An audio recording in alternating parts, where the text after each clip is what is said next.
వచ్చినటువంటి రాష్ట్రం డెఫినెట్గా కేసీఆర్ గారి ఉద్యమ ఫలితమే. మరి వాళ్ళు అదే రాష్ట్రానికి ముఖ్యమంత్రి అయినటువంటి వ్యక్తి కేసీఆర్ గారి చిత్తశుద్ధిని శంకిస్తూ ఉంటే నేను రిక్వెస్ట్ చేస్తూ ఉన్నాను, కేసీఆర్ గారే డైరెక్ట్గా హౌస్కి వచ్చి మరి ఇటువంటి ఆరోపణలు చేసేటటువంటి వాళ్ళ నోర్లన్నీ మూతపడేలాగా చేయాలి. ఎందుకంటే సోర్స్ జూరాల నుంచి శ్రీశైలం ఎందుకు మార్చిరు అనేది కేసీఆర్ గారికే బాగా తెలిసి ఉంటుంది. అట్లా కాకుండా ఈ బబుల్ షూటర్స్గా చెప్పుకునేటటువంటి వాళ్లకు డిప్యూటీ ఫ్లోర్ లీడర్ పదవులు ఇచ్చి మరి వారితోని జవాబు చెప్పిద్దామంటే ప్రజలకైతే విషయం అర్థం కాదు, మ్యాటర్ పోదు. మరి బబుల్ షూటర్ల వల్లనే ఈ ట్రబుల్ అంతా వచ్చింది. ఈ బబుల్ షూటర్ల వల్లనే మొదటి ప్యాకేజ్ దెబ్బపడ్డది. ఈ బబుల్ షూటర్ వల్లనే పాలమూరు రంగారెడ్డి లాంటి ప్రాజెక్టులు చాలా పెద్ద ఎత్తున ఇబ్బంది పడ్డాయి. మళ్ళా వాళ్ళకే పెత్తనం ఇచ్చి వాళ్ళకే డిప్యూటీ లీడర్లు ఇచ్చి మరి అసెంబ్లీకి కేసీఆర్ గారు రాకపోతే మాత్రం బీఆర్ఎస్ పార్టీని ఆ భగవంతుడు కూడా కాపాడలేడు. In the interest of the people of Telangana KCR గారు వస్తే బాగుంది. ఎందుకు మాటలు పడాలి? తెలంగాణ ఉద్యమంతో సంబంధం లేనటువంటి వ్యక్తులు, ఏదో అనుకోకుండా అందలం ఎక్కినటువంటి వ్యక్తులతోని కేసీఆర్ గారు మాటలు పడే అగత్యం రాకూడదని ఒక బిడ్డగా నేను చెప్తా ఉన్నాను. అది పక్కన పెడితే రాజకీయంగా ఈ 2 సంవత్సరాల్లో అధికారంలో కాంగ్రెస్ కూడా ఒక్క ఎకరానికి కూడా పాలమూరులో అదనంగా నీళ్ళు ఇవ్వలేదు. ముఖ్యమంత్రి గారు నిన్న ప్రెస్ మీట్ పెట్టి చాలా మాటలు మాట్లాడినరు, చాలా ప్రగల్భాలు పలికిండ్రు. నిజంగా మీరు పాలమూరు బిడ్డ అయి ఉంటే సరే, పాలమూరు రంగారెడ్డికి రకరకాల లీగల్ కాంప్లికేషన్స్ ఉండొచ్చు, కానీ బీమాకి ఏమైంది, నెట్టెంపాడికి ఏమైంది, మీరు ఎందుకు వాటి మీద దృష్టి పెట్టలేకపోయారు? అదేవిధంగా తుమ్మిళ్ళకి ఏమైంది, కల్వకుర్తికి ఏమైంది? ఇవాళ మొత్తం ఫుల్ వాటర్ వస్తూ ఉన్నాయా? కల్వకుర్తిలో 2 మోటార్లు రిపేర్ ఉంటే ఇంతవరకు ఎందుకు రేవంత్ రెడ్డి గారు ఒక్క అడుగు ముందుకేసి ₹1 దానికి ఇవ్వలేదు? బీమా హాఫ్ కెపాసిటీకి ఇవాళ సప్లై చేస్తూ ఉంటే ఎందుకోసం ముఖ్యమంత్రి గారు దాని మీద మాట్లాడతలేరు? నెట్టెంపాడు మేము డైరెక్ట్గా రిజర్వాయర్లు అన్నీ చూసి వచ్చినాం. 4 TMC రిజర్వాయర్ అన్న కాడ 2 TMC కూడా నీళ్లు లేవు. ఎందుకు దాని మీద ముఖ్యమంత్రి గారు మాట్లాడతలేరు? నిజంగా మీకు చిత్తశుద్ధి ఉంటే మీరు నిన్న ఏదైతే కేసీఆర్ గారిని క్రిటిసైజ్ చేసినరో, జూరాల నుండి సోర్స్ మార్చి శ్రీశైలం పెట్టిరని చెప్పిరో, మీరు కొడంగల్ నారాయణపేట్ మక్తల్ లిఫ్ట్ ఇరిగేషన్కి మళ్ళీ మీరెందుకు జూరాల సోర్స్ పెట్టడం లేదు? మీరెందుకు లక్ష్మీదేవిపల్లి రిజర్వాయర్ కట్టడం లేదు? మీరెందుకు భీమా నుండి సోర్స్ పెడుతున్నారు? అక్కడ నీళ్లు లేవు. భీమా అనేది ఒక పిల్ల కాలువ, దాని నుంచి వాటర్ వచ్చే ఆస్కారం ఉండదు. అటువంటి దగ్గర మీరెందుకు సోర్స్ పెడతా ఉన్నారు? మీకేం లాలుచి ఉంది ఆంధ్ర పాలకులతో? ఆంధ్రాలో చంద్రబాబు నాయుడు గారు ఉన్న వాళ్ళు మన నీటిని దోచుకొని పోయే ప్రయత్నమే చేస్తున్నారు.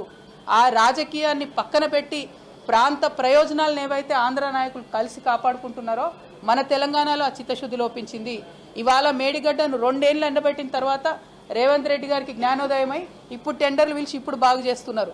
లక్షల ఎకరాలు 2 ఏళ్లలో ఎండబెట్టిరు మీరు. ఆ రైతన్నల కడుపు కోత మీకు కొట్టకుండా పోదు. అదేవిధంగా కృష్ణాలో కూడా 2 సంవత్సరాల ప్రాజెక్టు గురించి మాట్లాడకుండా మాలాంటి వాళ్ళందరం పోయి అక్కడ చూసి వచ్చిన తర్వాత ఇప్పుడు పెద్ద ఎత్తున మాట్లాడుతూ క్రిటిసైజ్ చేస్తున్నారు. అది మీ యొక్క చిత్తశుద్ధి లేనితనాన్ని, పాలమూరు ప్రజల నుంచి పాలమూరు బిడ్డగా అని చెప్పుకుంటున్న మీ యొక్క వైఫల్యాన్ని మాత్రమే పదే పదే తెలంగాణ ప్రజల ముందు చూపిస్తూ ఉంది. నేను ఇవాళ డిమాండ్ చేసేది ఒకటే, ఏ ప్రాజెక్ట్ అయినా సరే రాజకీయాలకు అతీతంగా ముందుకెళ్ళాలి, ప్రజా ప్రయోజనాన్ని కాపాడాలి. అది కాపాడే విధంగా ముందుకు పోవాలి తప్ప ప్రతి ఒక్కదాన్ని రాజకీయంతో ముడిపెట్టి ప్రాజెక్టు నాపితే ఏదో ప్రతిపక్షాలని బదనం చేయొచ్చు అనే ప్రయత్నం కరెక్ట్ కాదు. ఇప్పటికైనా పాలమూరు రంగారెడ్డి ఇంటేక్ సోర్స్ మార్చండి, మార్చినటువంటి దాంతో పనులు చేయండి. అయినా ఒక్క మాట నేను అడుగుతా ఉన్న, తెలంగాణ ప్రజలు కూడా గట్టిగా ఆలోచన చేసుకోవాలి. ముఖ్యమంత్రి గారు ఒక మాట చెప్పారు, నిన్న పాలమూరు రంగారెడ్డి మీద మొత్తం ఎన్జీటీ స్టే ఇచ్చిందని చెప్పారు. రాయలసీమ లిఫ్ట్ ఇరిగేషన్ మీద స్టే లేదా అండి? వాళ్ళు పనులు చేసుకోలేదా వాళ్ళ భూభాగంలో? పోతిరెడ్డిపాడు మీద స్టే లేకుండేనా? వాళ్ళు పనులు చేసుకోలేదా వాళ్ళ భూభాగంలో? మరి మీరు 2 సంవత్సరాల నుంచి 27,000 ల్యాండ్ అక్వైర్ అయి ఉంటే కూడా ఒక్క కాలువ కూడా ఎందుకు తవ్వలేదు? మీ డిప్యూటీ సీఎం గారి దగ్గర, ఫైనాన్స్ మినిస్టర్ గారి దగ్గర 12,000 ఫైళ్లు పెండింగ్ ఉన్నాయి. అందులో పాలమూరు రంగారెడ్డి ఇరిగేషన్కి సంబంధించిన ఫైళ్లు, జీఎస్టీ యాడ్ అయిన ఫైళ్లు కూడా పెండింగ్ ఉన్నాయి. అందుకే ఒక్క కాంట్రాక్టర్ కూడా ఒక్క తట్టెడు మట్టి కూడా దవ్వుతలేడు. మీ వైఫల్యాలను కప్పిపుచ్చుకోవడానికి మీరు కేసీఆర్ గారినో ప్రతిపక్షాలను తిడతామంటే ఇవాళ ఎడ్డిగుడ్డి తెలంగాణ కాదు, ప్రతి ఒక్కటి తెలిసిన తెలంగాణ. ప్రజలందరికీ వాస్తవాలు తెలుసు, తెలిసేటట్టుగా చెప్పడానికి తెలంగాణ జాగృతి బయలుదేరింది, జనం బాట పట్టింది. అందుకే ఇవాళ మీరందరూ కూడా అసెంబ్లీ పెట్టిరు. ఎవరి కోసం పెట్టింది అసెంబ్లీ? మీరు పెట్టి మీరు బీఆర్ఎస్ని తిట్టా, బీఆర్ఎస్ మిమ్మల్ని తిట్టా, ప్రజా సమస్యలు మాట్లాడకండి, అసెంబ్లీలో టైంపాస్ చేయండి, రీల్స్ చేసుకోండి, బయటికి వెళ్ళండి. ఇది కరెక్ట్ పద్ధతి కాదు. గౌరవ ముఖ్యమంత్రి గారు నేను మళ్ళీ రిక్వెస్ట్ చేస్తూ ఉన్నా, మీ మాట తీరు మార్చుకోండి. కరెక్ట్ మాట కాదు ఇది. తెలంగాణ పౌరుషాన్ని చూపించే మాట తీరు కాదు, ఇది అవమానకరమైనటువంటి మాట తీరు.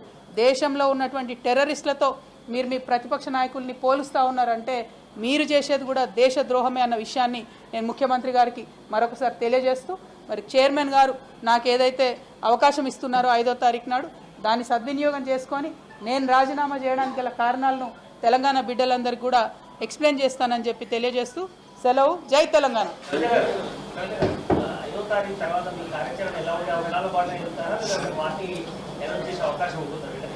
జాగృతి జనంబాట కార్యక్రమం ఫిబ్రవరి 20వ తారీఖు వరకు కూడా కొనసాగుతుంది. ఇంకా మొన్న 1-2 జిల్లాలు ఏవో క్యాన్సిల్ అయినాయి, వాటిని కూడా ముందు రీషెడ్యూల్ చేసి పెట్టుకుంటాం. ఓవరాల్గా 33 జిల్లాలు తిరిగిన తర్వాత ఆయా జిల్లాల్లో ఈ 12 ఏళ్లలో ఏం అభివృద్ధి అయింది, ఆయా జిల్లాల ప్రజలు ఏమేం కోరుకుంటున్నారనే విషయాన్ని మేము కూలంకుషంగా అర్థం చేసుకున్న తర్వాత మా కార్యాచరణ ప్రకటిస్తాం. ఒక్క మాట మాత్రం మళ్ళీ చెప్తా ఉన్నాను, వచ్చే అసెంబ్లీ ఎన్నికలలో తెలంగాణ జాగృతి ఒక ప్రజాశక్తిగా ఉంటుంది, పోటీ చేస్తుంది. దానికి ఉండే సాంకేతికపరమైనటువంటి అంశాలు, టైం లైను, రకరకాల విషయాలన్నీ కూడా టైంని బట్టి అనౌన్స్ చేస్తాం. బట్ అల్టిమేట్ లక్ష్యం ఒకటే, తెలంగాణ ప్రజల గొంతుకై మాట్లాడేటటువంటి వాళ్ళు ఒకరు ఉండాలి. మేము సగం జిల్లాలు తిరిగినాం ఇప్పటికి తెలంగాణలో. ఎక్కడ సమస్య వచ్చినా మాట్లాడితే ఆ సమస్యలు తక్షణమే పరిష్కారం అవుతూ ఉన్నాయి. ఒకరెవరైనా అడిగేటోళ్ళు ఉంటేనే ముందడుగు పడుతుందనే విషయం సుస్పష్టంగా మాకు తెలుస్తూ ఉంది. కాబట్టి ఆ పాత్రను మేము పోషిస్తాం, బలంగా ప్రజల పక్షాన్ని నిలబడి మాట్లాడతాం, ప్రభుత్వాన్ని ప్రశ్నిస్తాం.